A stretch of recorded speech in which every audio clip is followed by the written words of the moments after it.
এই খাগড়াছড়িতে ফ্যাসিবাদ মুক্ত পরিবেশে এই সুযোগকে কাজে লাগিয়ে জামাত ইসলামের ইসলামী ছাত্র শিবিরের কোন নেতা, কোন কর্মী, কোন ব্যবসায়ীর কাছে চাঁদা চাইতে গিয়েছিল কিনা?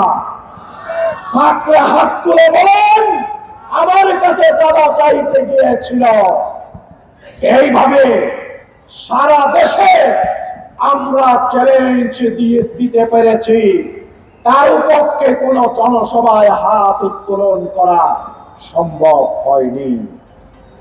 সংগ্রামী ভাইসব, ক্ষমতায় যাওয়ার পূর্বে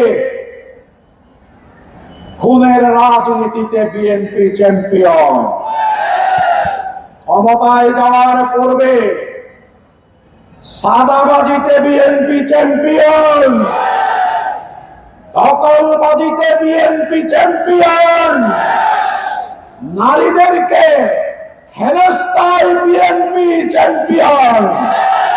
আপনারা দেখেছেন মায়ের জাত, যাদের পেটে আমরা জন্ম নিয়েছি, 9 মাস কষ্ট করে সন্তান প্রসব করেছে, সেই মায়ের পেটে লাথি মেরেছে যেই দলের কর্মী, তার নাম হচ্ছে বিএনপি। সংগ্রামী ভাইরা, আমরা নারীদের ব্যাপারে আমাদের বিস্তারিত পরিকল্পনা পেশ করেছি। নারীরা স্বামীর কাছে নির্যাতিত হয়।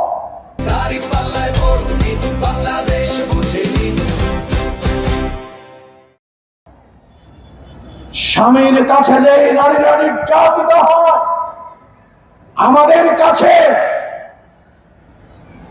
আল্লাহর রাসূলের নীতি রয়েছে পরিবারে স্বামীদের নির্যাতনের হাত থেকে নারীদেরকে কিভাবে বাঁচাতে হবে। এই ফর্মুলা আল্লাহর রাসূল দিয়ে গিয়েছেন, আমরা তা অনুসরণ করব। একজন নারী কর্মস্থলে কিভাবে তার নিরাপত্তা পাবে, সেই নিরাপত্তার গ্যারান্টি দেওয়ার মতো কর্ম পরিবেশ অফিসগুলোতে আমরা তৈরি করব। একজন নারী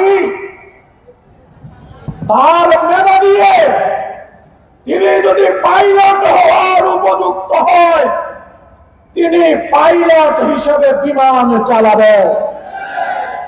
আমাদের দৃষ্টিভঙ্গি হলো রাজনীতিতে আর দুর্বৃত্তায়ন নয়, রাজনীতিতে আর ব্যবসা নয়, রাজনীতিতে মেধার প্রতিযোগিতা হবে, সাদাবাজির প্রতিযোগিতা হবে না, মেধার প্রতিযোগিতা হবে রাজনীতিতে। একজন রিকশাওয়ালার সন্তান, একজন ঠেলাওয়ালার সন্তান, তার ভিতরে যদি মেধা থাকে, আল্লাহ যদি তাকে মেধা দিয়েছেন হয়, তিনি পড়াশোনা করে এই দেশের প্রধানমন্ত্রী হতে পারবেন। এই ধরনের বাংলাদেশ আমরা করতে চাই।